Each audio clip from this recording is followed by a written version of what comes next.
with workaholism, everything is always a threat and everything is always a crisis. So our bodies are in this constant fight or flight mode.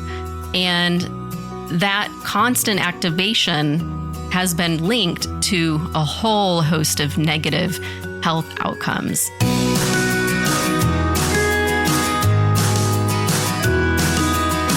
Hello and welcome back, or welcome to The Messy Middle. I'm your host, Andrew Horsfield.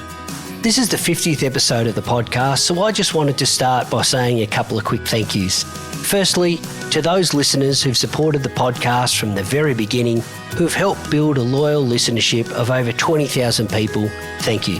Thanks for tuning in every month and supporting the podcast. And secondly, to all of the previous guests who have generously given your time and valuable insights to help us all find better ways to work, lead and live, thank you. Thanks for being the curators of the content that have made the podcast so well received. So thank you to you all from a very humble and very thankful host.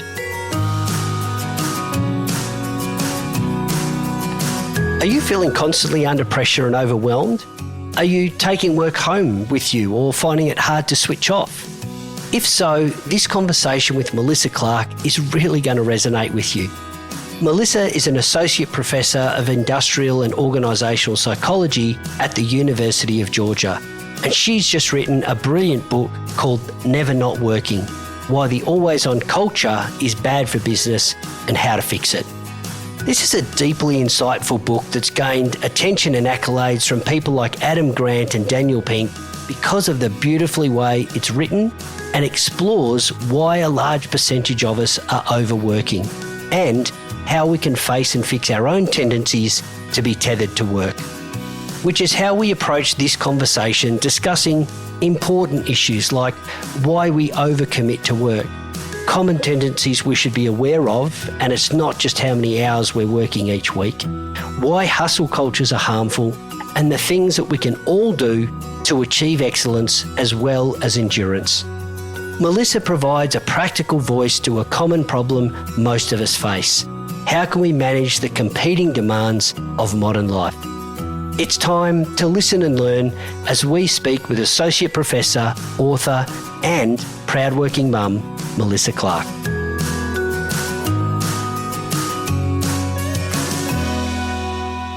Malissa, thank you for joining me on The Messy Middle. I am excited about this conversation for people who feel like they're tethered to work or think sort of 9 to 5 is just a Dolly Parton movie. You know, I think there's going to be a whole lot of stuff that we can jump into here. So welcome. It's awesome to have you on The Messy Middle. Thank you for having me.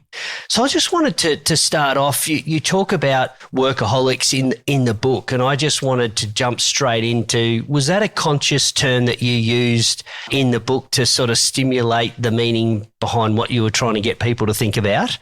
Yeah, I really wanted to stick with the term that is used in the scientific literature. And so I'm actually not in love with the term. I feel like it kind of, people tend to think, oh, that's not a real thing. It is a play on the word alcoholism. And so I feel like people sometimes have a negative reaction to the term workaholism. So is it my favorite term? No.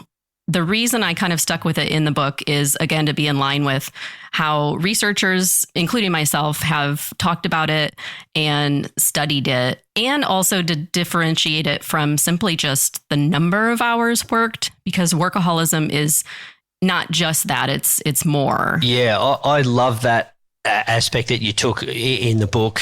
Tell us more about that, because I think people think about that like, oh man, I'm working so hard, being that quantum of hours, and you have a very different spin, and I thought it was terrific. Tell us a little bit more about that.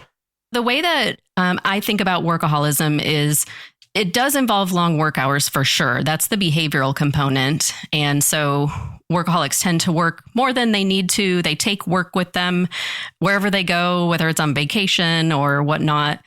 But in addition to that, there's the compulsive aspect of workaholism. So part of this is what we call introjected motivation. So this is feeling like you ought to be working all the time. It's almost like a pit in your stomach urge like, oh, yeah, I know I should be working, or yeah, I just feel like I should be productive. I can't be sitting around just doing nothing. So that's the compulsion part. And with any compulsion, it also involves constantly thinking about that thing. And so in this case, constant thoughts about work, very difficult to shut it off in our brains. So we're constantly thinking about work. Maybe it's even keeping us up at night. And when we have these thoughts and we have these feelings that we should be working, we oftentimes experience negative emotions. So whether it's guilt or just anxiety or feeling unsettled, sometimes even frustrated when something kind of prevents us from being able to work, even though we're not on work time, for example. So it's multifaceted. It's not just long hours. It's also the compulsive feelings and thoughts and emotions about work. Is this an individual thing that comes from history, background, nurture, what our parents did? Is it a cultural part of an organisation of, the routines we have and, oh my God, it's 9:30, and you're just getting here sort of stories? Is it a combination of both? Mm-hmm. How does this start to manifest in people? It is a combination. There is some research tying some personality traits to workaholism. So there does seem to be an innate component. So for example, individuals that are type A personality, very hard driving, tend to be perfectionists. Those personality traits tend to be associated with workaholism or workaholic tendencies. However, even individuals that aren't workaholics or don't identify as workaholics, there is also research showing that the environment around us, for example, the work culture, wherever we are, working day in and day out, how the organization or the people in the organization think about work can influence and shape aspects of how we think about work. And so I like to think of it as it's partly an individual difference, but it can be exacerbated or activated when we are in environments that foster that sort of negative compulsion towards our work. Yeah.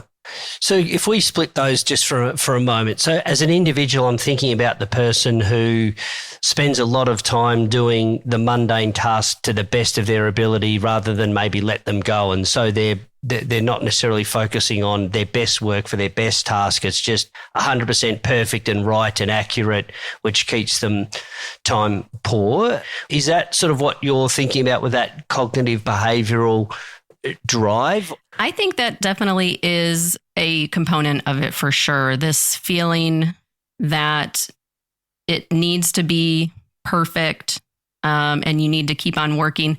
So for the book, I interviewed a bunch of individuals who I connected with through the organization Workaholics Anonymous. And so a lot of their stories, I kept on hearing the same sorts of patterns that pretty much anything they did, they felt like they had to fully complete it before they could do anything else for their personal well-being. And even if it was not a super complicated project, it may be as simple as completing a to-do list of 10 tasks that they take some time, but it's not rocket science or anything, but not allowing themselves to do anything else until all of those things were checked off their list, including eating lunch or going to the restroom. It does seem to be partly internal. I myself identify as someone who struggles with these workaholic tendencies. And it's something I've always kind of felt, even when I was a kid, when I was in grade school and middle school and high school, I joined all the clubs, like so many of them. And I was doing sports and I had 1 or 2 part-time jobs at the same time.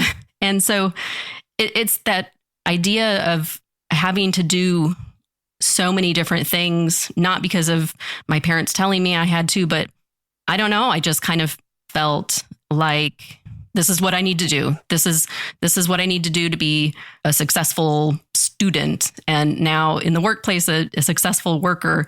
And, you know, part of it is perfectionism and part of it is this internal compulsion of really having a hard time staying idle, really having a hard time just focusing on ourselves and not other people and other things. Yeah. And it's not just the individual who suffers from that, right? There's people at home, and so it's a broader impact than just the person that you're explaining who's suffering with these tendencies. Absolutely. Yeah. So I also interviewed more than 50 spouses of workaholics, and my research assistants help with these. And I can tell you, it really felt sometimes like we were a counselor in a marriage therapy session, just given the enormity of issues that were brought up. And, you name it, going from, well, I just feel like I had all the burden of the childcare and the housework because my spouse was never around, to, we have zero intimacy. It's killed the romance. I have felt like I am wanting a divorce. You name it, we heard it. And, and the, stories of the kids being affected by the workaholics' behavior. So even when they were there with the family, spouses were saying they just weren't present in the moment. They weren't focused on the kids, and the kids were constantly trying to get their attention, but they were always either working, or you could tell their mind was in another place. People taking family vacations without the workaholic.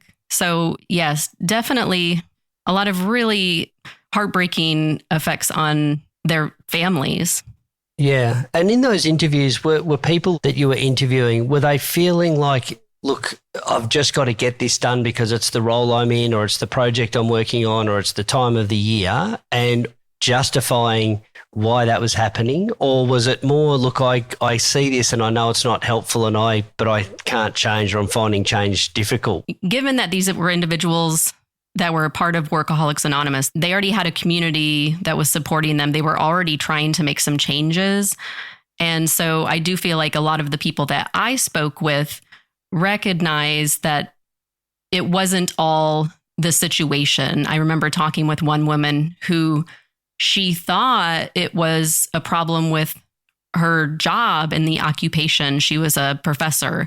And so she ended up quitting her job and going to a completely different job. It was a government job, so the hours were completely 9 to 5, and there were good vacation days. And she still was having the same problems with not being able to turn work off in her head, even though she wasn't on the clock. And so then she realized, okay, well, some of this is me. and so it's not all the environment. I will say that some people talked about really horrific environments too, that they really have an overwork culture. And so again, the environment can certainly exacerbate some of the tendencies we have. Can you share a little bit about how organizations contribute to this culture, or these tendencies that people are trying to escape in being tethered to work? Absolutely. So for this, I think drawing from sociology has been really helpful in thinking about, what do we value and kind of put up on a pedestal on a societal level. And Marie Blair Loy, she's a sociologist, and she talks about the ideal worker norms that still are so prevalent in organizations and workplaces today. And it's this idea that work should be the most important thing to you. So you prioritize work above everything else. And that's the ideal worker. And also the ideal worker is someone who is constantly available to the organization. And so that ends up influencing how CEOs structure the work environment and how that's passed down, and kind of the messages that are sent to everyone else in the organization. And when we think about a workaholic culture, it's really a culture that worships this ideal worker, and they make it known that this is what they want based on the norms and patterns in that organization, and also the reward system. Who is getting the promotions? Is it the employee that slept in their office and worked all weekend? And are those the reasons that they're getting promoted? Is the norm in the company that people just don't take their vacation days? And so that's, just some examples of how an organization can promote and, put on a pedestal this ideal worker. Yeah, I think that's a really insightful perspective, Melissa. So what's the balance between the tendencies you're talking about and some of those incidental moments or projects where we do need to be fully engaged in what we're doing to finish something off or take an opportunity that might advance ourselves or our life or just be a really fun thing for people to do? Yeah, I'm not against hard work. Absolutely. And I also recognize that there are circumstances and times of the year or times in your career when you want to and have to spend those long hours on the project. Like you said, I felt, I think just a part of life to have, busy periods or things that you just have to spend those long hours. But if it's all the time in every job, every day of the year, that's when you might have some workaholic tendencies. Yeah. What are the warning signs that people should look for to say, oh, maybe I am heading in that direction or maybe I'm there, ensconced in it? Yeah. So there is quite a bit of research on the health impacts of workaholism, anything from heart disease to sleep issues, high blood pressure, other things like autoimmune diseases. And so the rationale for why there is this link, there's a couple things. If we think about our bodies, when we are in this kind of frantic workaholic state that, usually it's like, well, everything's a crisis. Everything has to be done right now. You have this adrenaline surge. It's almost like we're in this fight or flight response, which, we're hardwired to automatically go into that when we have a threat. But the healthy pattern is once the threat is gone, we go back to baseline. Our cortisol levels go back to normal and we can, be ready for the next threat. With workaholism, everything is always a threat and everything is always a crisis. So our bodies are in this constant fight or flight mode. And that constant activation has been linked to a whole host of negative health outcomes. And then coupled with that, because workaholics have a hard time shutting work off, then they don't really engage in effective, what we call recovery experiences that, same kind of thing as getting yourself back to baseline. We need that time to disconnect from work so that we can replenish the energy that we have spent that day. I think you mentioned some of the warning signs, recognizing how you personally work. Do you have a hard time shutting work off at the end of the day? Do you think about work all the time, no matter kind of where you are? Do you tend to overcommit and take on project after project? One of the things that I found really interesting that I hadn't thought of before I was talking with one of the women that I interviewed was she introduced me to the concept of working light. And I was like, well, what is that? And she said, well, for me, it's after hours, I'll pour myself a glass of wine and do some work at the same time. So I'll be checking my email while I'm having this glass of wine. And I rationalize it to myself that I'm not really working because I'm also enjoying this other thing. And so for me, I started thinking about that. And my version of working light is usually when I'm watching a TV show, for example. We like to binge our shows in our house and we have some favorites. So what I noticed is that every time I would sit down on the couch to watch a TV show, I would have this overwhelming urge to grab my laptop and put it on my lap and do, emails or something small, some small task. And that made me feel better. That is another example of working light that maybe it's a good indicator to kind of pay attention to in your own life. Are you doing these sorts of things? That is one clue that you might have some of these workaholic tendencies. Yeah, really great example for people to think about. Thank you. We've been talking about overworking and burnout for quite some time now. Why do you think we struggle so much to do that rest, recover cycle and look after ourselves? I feel like some people do a better job than others in really prioritizing wellness activities, whether it's exercise or mindfulness or meditation. With myself and a lot of the people I spoke to, technology was kind of problematic in many ways. Having our email going right to our phones, always accessible, always kind of tempted to just check our email and see if anything new came up. Technology made it much easier to be working at all hours. And, working from home, I'm a huge fan, actually. I love working from home and I do it a lot, but it can blur the lines between work and non-work. I don't want to blame it all on technology because it's certainly not, but it's one of the things that I think makes it a lot harder for us to disconnect. One of the things that I found really insightful in your book, and you may have covered this off with the technology side of things, but how the world's changed a little bit too in terms of promoting some of the tendencies of us to be overworking. Something that we haven't talked about specifically is how our work patterns during COVID may have changed how we communicate with other people at our work now.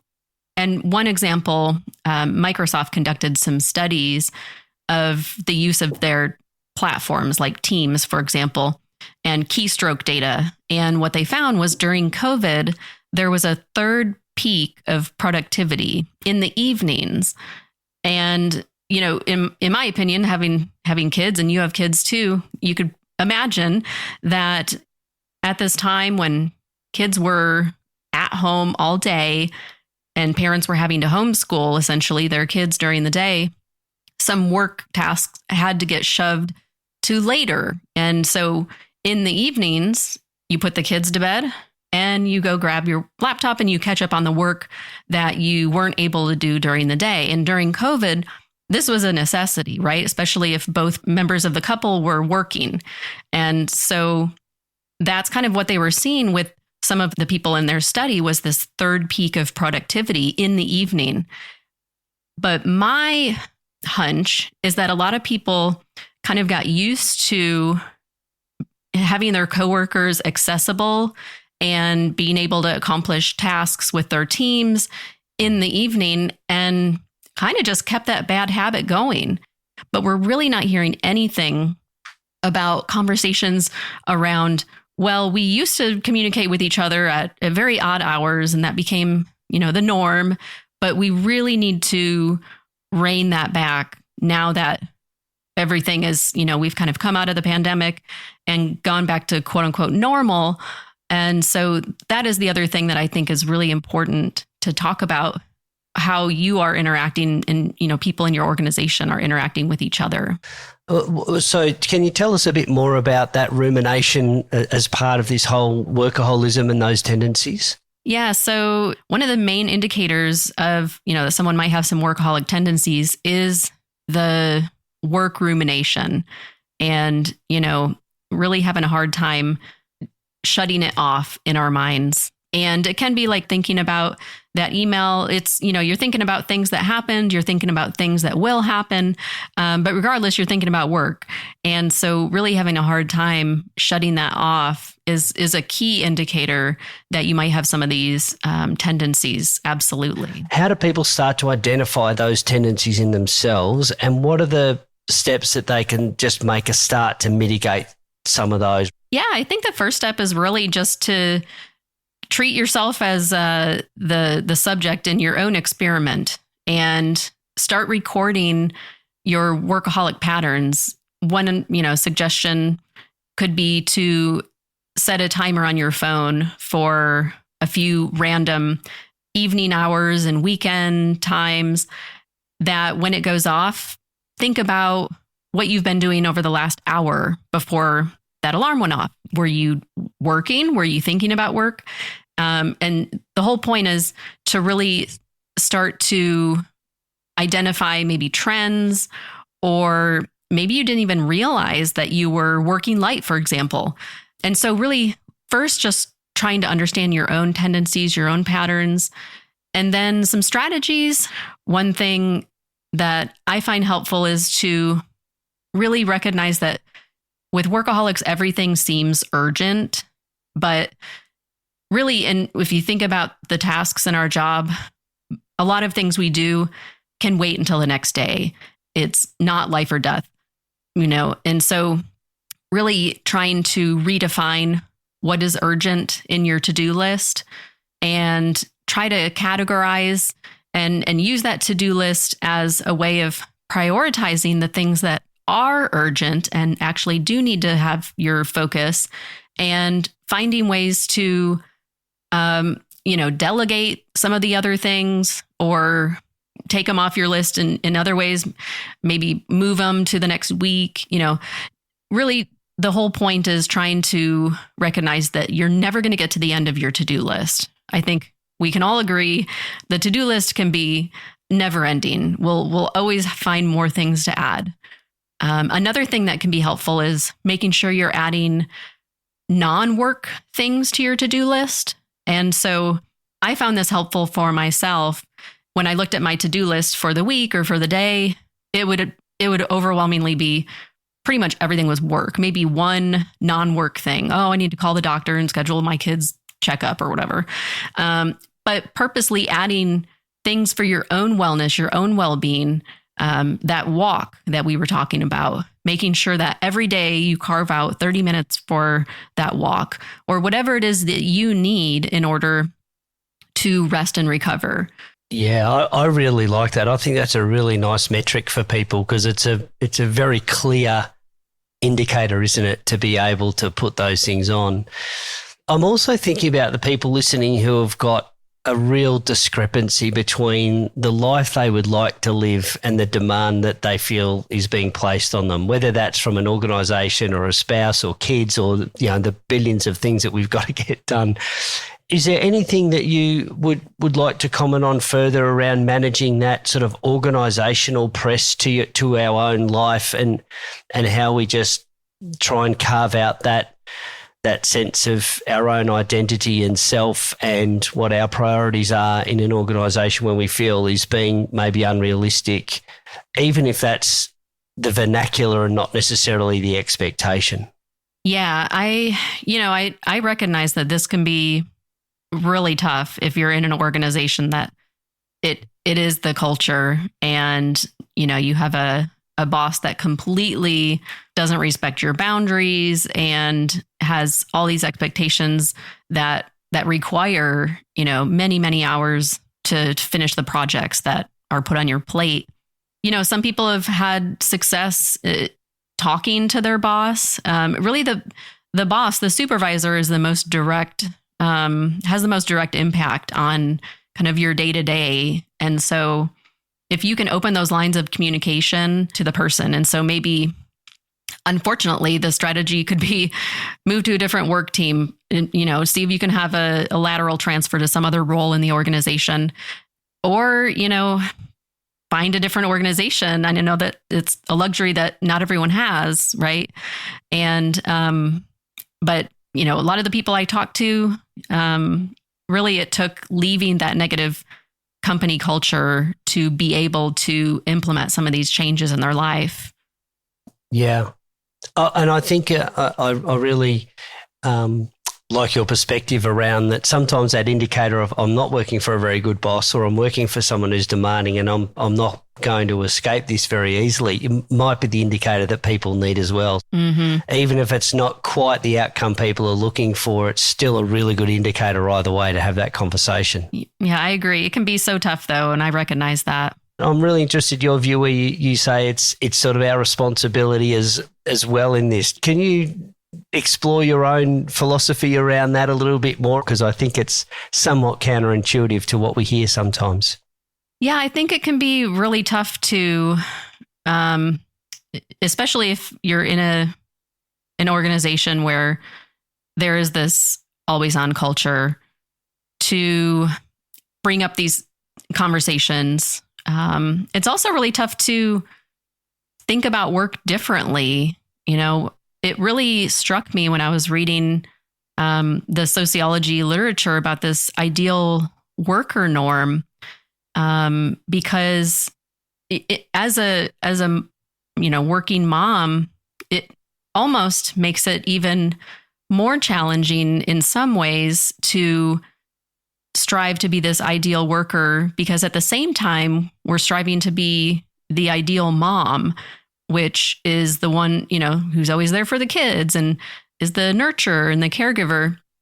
And so, not to go on too much of a tangent, but I do think one thing that a lot of women who are in the workplace trying to be successful professionals feel a lot of guilt about the fact that they're not at home with their kids. And one woman even said to me, well, I felt like I had to put everything into work to make it worth it, to make it worth, not being there for my kids and having to go the extra mile to kind of prove that they were the ideal worker, to show, their boss and their coworkers that they are prioritizing work.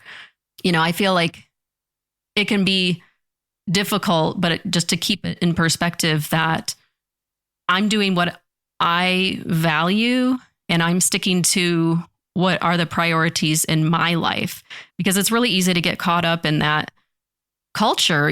I'm an academic, and I feel like it's very prevalent that professors, just work tons of hours. And when someone asks them, how are you doing? The response is always, oh, I'm super busy.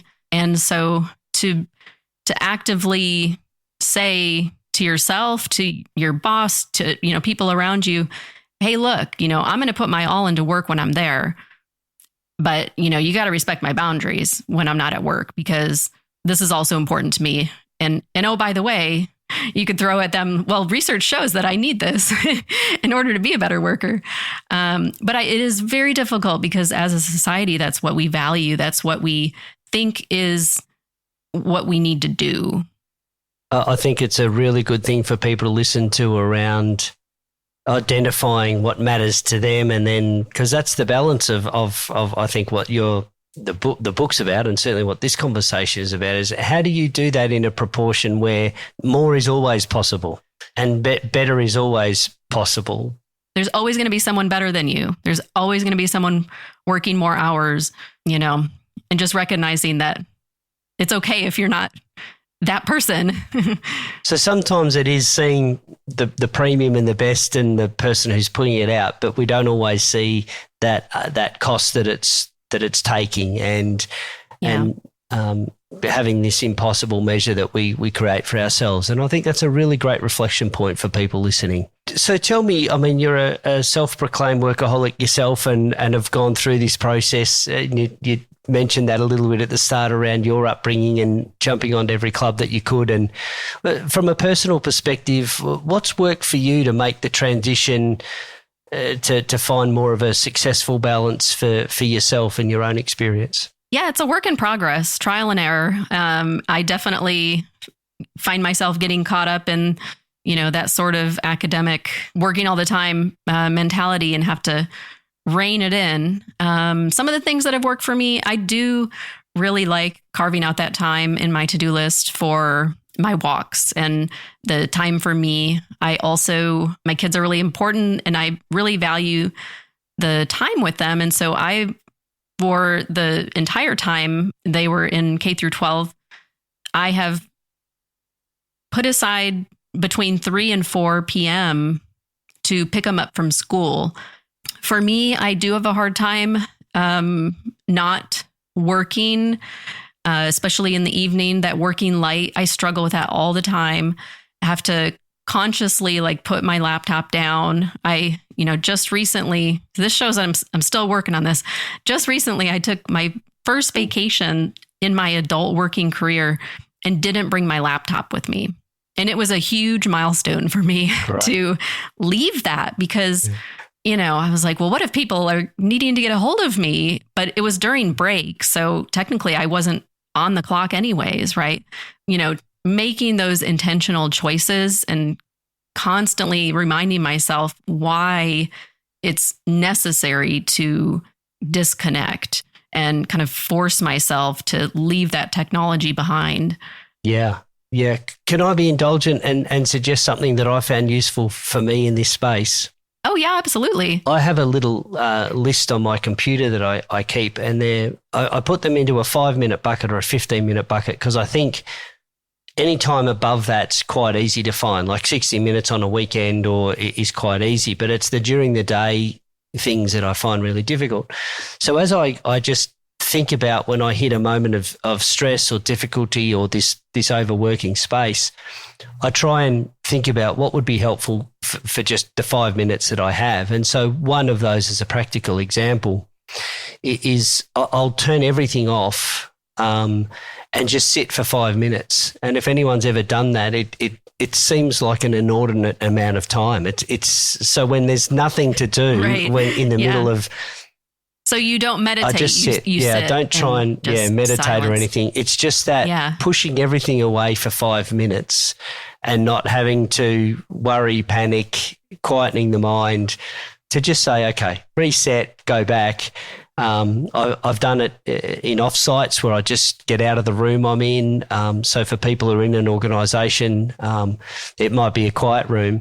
But I've found those strategies very, very powerful within the course of a day. And that's where that 15-minute one of go for a coffee, just notice what's around me, don't take the phone, and building those into the day, I've personally found really, really useful. So that might be something that others find useful as well. I'll have to add that to my daily routine. I love that. I do that during big moments, like before a presentation or something. I find that extremely helpful to relax. And so building that in when it's not something, extreme or over the top, but just a normal day to just take that time. I could see that being extremely beneficial. Yeah, good one. I'm glad it helped. Last couple of questions before we wrap up. What does a successful life look like for you? Well, I guess it's being able to pursue my many passions and interests and things that are important to me. So I've talked a lot about how my family is really important, but I'm also driven to have a successful career. Accomplishing these things like writing this book or moving up within my organization, that's important to me. And I want to be successful, enjoying those interests, but enjoying the people around me and, having this career that I love as well. Your question reminded me of this book called The 5 Top Regrets of the Dying, something along that lines. That's not the exact title. But the number 2 thing on the list was that people wish they hadn't worked so much. And the number 1 thing on the list was that they wish they would have pursued the life that was most meaningful to them. I think of that and, try to live my life thinking about my values and where I want to spend my time. Do they align with my values? The people listening to this podcast are, they're coaches, they're parents, they're senior executives in organisations having a heavy workload and lots on their plate and very much people of aspiration. Mm-hmm. Any final tips that we haven't covered off or that I haven't asked you that I should have asked you within the interview that you'd like to share for people listening about just reducing this tether that we have to work and never not working? Yeah, I think just remember that, what works for someone else is not going to work for you. I've talked about a few things and probably I'm partial to those because they've worked better for me. But honestly, whatever works for you to be able to kind of cut that tether to work. For example, a lot of individuals find a lot of value out of meditation and mindfulness. And so I'm still working on that for myself. But for many people, it's life-changing. And so continue to experiment, continue to see what works for you, what doesn't work, and then remind yourself to build those things into your day-to-day life. And if things get busy, recognize that when it's less busy, try to, go back to prioritizing yourself and what's important to you. Yeah, nice one. Malissa, thank you so much. I think people will get a lot out of listening, not only for some of the nuggets that you've shared and the wisdom and insight from writing such a great book, but equally points of reflection that you've also mentioned and invited people into in how they're working and the meaning of work for them. So thank you so much. It's been a terrific conversation. Yeah, this has been really great. Thank you so much for having me.